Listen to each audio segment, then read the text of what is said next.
انسانی تاریخ بہادری اور شجاعت کی داستانوں سے بھری پڑی ہے۔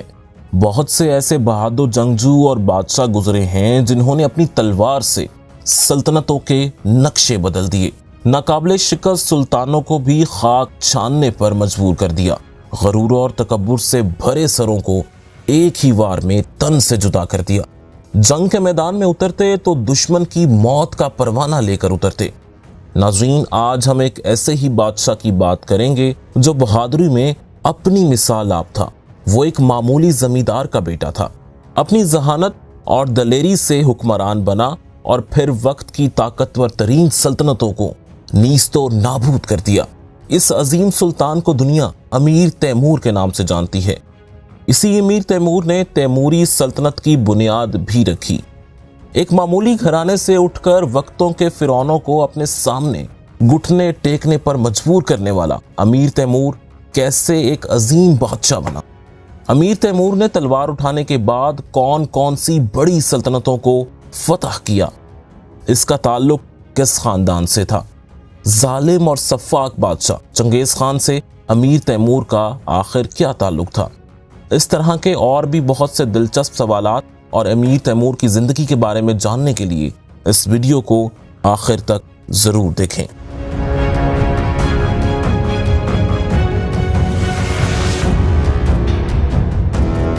ناظرین، شجاع الدین تیمور جو امیر تیمور اور تیمور لنگ کے نام سے بھی مشہور تھے، 1336 میں سمرقند کے قریب ایک گاؤں کیش میں پیدا ہوئے۔ تیمور لنگ کے والد معمولی زمیندار تھے۔ آباء و اجداد کا تعلق ایک ترک منگول قبیلے برلاس سے تھا۔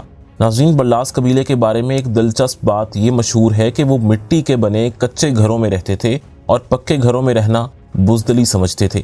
ان کا کہنا تھا کہ اپنے ارد گرد دیواریں بزدل لوگ بناتے ہیں۔ امیر تیمور بچپن سے ہی قائدانہ صلاحیتیں رکھتا تھا۔ امیر تیمور کے استاد بھی اس کی ذہانت سے متاثر تھے۔ اس نے محض 10 سال کی عمر میں قرآن پاک حفظ کر لیا تھا۔ بچپن میں گھڑ سواری اور تیر اندازی سیکھ لی تھی۔ ایک دن امیر تیمور کے استاد علی بیگ نے تیمور کے والد کو بلا کر کہا کہ اس بچے کی قدر کرو، اس میں ناقابل یقین صلاحیتیں ہیں، ایک دن یہ بڑا آدمی بنے گا۔ پھر ایسا ہی ہوا۔ تاریخ انسانی نے معمولی زمیندار کے بیٹے کو تخت نشین ہوتے دیکھا۔ یہ بات بھی بہت دلچسپ ہے کہ چنگیز خان اور امیر تیمور کا جد امجد تومنا خان تھا۔ بہادری اور دلیری امیر تیمور کے خون میں شامل تھی۔ جنگ کے میدان میں اترتا تو تاریخیں رقم کر دیتا، حکمران بنا تو عظیم تیموری سلطنت کی بنیاد رکھی، تخت نشین ہوا تو صاحب قرآن کا لقب پایا۔ امیر تیمور اپنے دور کے عظیم حکمران تھے، بے شمار صلاحیتوں کے مالک تھے، ایک ہی وقت میں دونوں ہاتھوں کا استعمال بخوبی کر لیتے تھے۔ دشمن کا مقابلہ ہوتا تو ایک ہاتھ میں تلوار اور دوسرے ہاتھ میں کلہاڑا ہوتا اور دونوں ہاتھوں سے کافروں کی گردنیں اڑاتے۔ امیر تیمور نے اپنی زندگی میں 42 ممالک فتح کیے۔ اس نے ان تمام علاقوں پر قبضہ کرنا اپنا حق اور مقصد قرار دیا جن پر چنگیز خان کی اولاد حکومت کر رہی تھی۔ امیر تیمور نے فتوحات اور لشکر کشی کے ایسے سلسلے کا آغاز کیا جو 37 سال تک جاری رہا۔ 1391 میں امیر تیمور نے توختہ مشق کے خلاف جنگ شروع کی اور اسے شکست سے دوچار کر دیا۔ امیر تیمور نے 1392 میں ایران میں نئی لشکر کشی کا آغاز کیا اور ہمدان، اصفہان اور شیراز کو فتح کیا اور آل مظفر کی حکومت کا خاتمہ کر دیا۔ بغداد اور عراق سے احمد جلائر کی حکومت کو ختم کیا اور پورے ایران اور عراق پر بھی اپنا قبضہ جما لیا۔ امیر تیمور ایران کی مہم کے بعد تبریز واپس آئے اور راسترخان، ماسکو، کیف، گرجستان اور کریمیا کے شہروں کو بھی فتح کر لیا۔ 1399 میں امیر تیمور ایک طویل مہم پر روانہ ہوئے۔ تبریز پہنچ کر امیر تیمور نے سلطان مصر کے پاس سفیر بھیجے۔ سلطان کے مصر نے سفیروں کو قتل کر دیا۔ سلطان مصر کی جانب سے کی گئی گستاخی نے امیر تیمور کو اشتعال دلا دیا۔ وہ اپنی فوج کر لے کر نکلا اور حلب، حما اور حمص سمیت متعدد علاقے فتح کرتے ہوئے دمشق پہنچ گیا اور شہر کی اینٹ سے اینٹ بجا دی۔ اس کے بعد امیر تیمور بغداد آیا، لیکن احمد جلائر اس کے بغداد پہنچنے سے پہلے ہی فرار ہو چکا تھا۔ ناظرین، کہا جاتا ہے کہ فتح کا نشہ سب نشوں سے بڑا ہوتا ہے اور یہ نشہ اب امیر تیمور کو لگ چکا تھا۔ اس لیے متعدد علاقے فتح کرنے کے بعد امیر تیمور ہندوستان کی طرف بڑھا۔ ہندوستان میں بھی کوئی امیر تیمور کی چلتی تلوار کو نہ روک سکا۔ امیر تیمور نے ملتان، دیپالپور، میرٹھ اور ہندوستان کے دل دہلی کو فتح کر لیا۔ ہندوستان میں امیر تیمور کی فتوحات کا سلسلہ جاری تھا کہ اسے خبر ملی کہ احمد جلائر اور سلطان مصر سلطنت عثمانیہ کے سلطان بایزید یلدرم کی مدد سے بغداد پر حملہ کرنے کا منصوبہ بنا رہے ہیں۔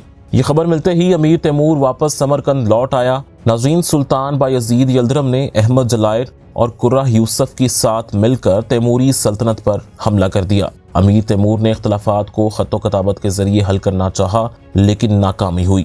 چنانچہ امیر تیمور نے سلطنت عثمانیہ پر لشکر کشی کر دی اور سلطنت عثمانیہ کے علاقے سیورس کا دفاع کرنے والے 4000 سپاہیوں کو زندہ دفن کر دیا۔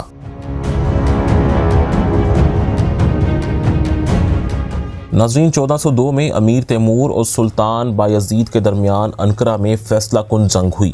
اس جنگ میں سلطان بایزید کو شکست ہوئی۔ مصر کے مملوک سلطان کو جب یہ اطلاع ملی کہ امیر تیمور نے سلطان بایزید جیسے طاقتور حکمران کو شکست دے کر گرفتار کر لیا ہے تو سفیر بھیج کر امیر تیمور کی اطاعت کر لی۔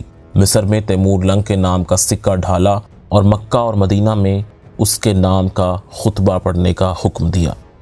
ناظرین، فتوحات کی بات کی جائے تو امیر تیمور کا شمار سکندر اعظم اور چنگیز خان کے ساتھ کیا جا سکتا ہے۔ چنگیز خان اور امیر تیمور کی جنگی صلاحیتوں کا مقبل امریکی مصنف ہیرلڈ لیمب اپنی کتاب چنگیز خان اور تیمور میں لکھتے ہیں کہ فتوحات کے لحاظ سے امیر تیمور شاید چنگیز خان سے بھی بازی لے گیا تھا۔ چنگیز خان جنگوں میں خود شریک نہیں ہوتا تھا بلکہ زیادہ تر علاقے اس کے سپہ سالار فتح کرتے تھے۔ دوسری طرف امیر تیمور نے ہر جنگ میں خود شرکت کی۔ چنگیز خان جنگ کی منصوبہ بندی اچھی کر سکتا تھا مگر امیر تیمور میدان جنگ میں فوجوں کو لڑانے میں استاد تھا۔ 1393 میں کلات اور تقریت کے ناقابل تسخیر پہاڑی علاقوں کو فتح کرنا اس کی صلاحیت کا منہ بولتا ثبوت تھا۔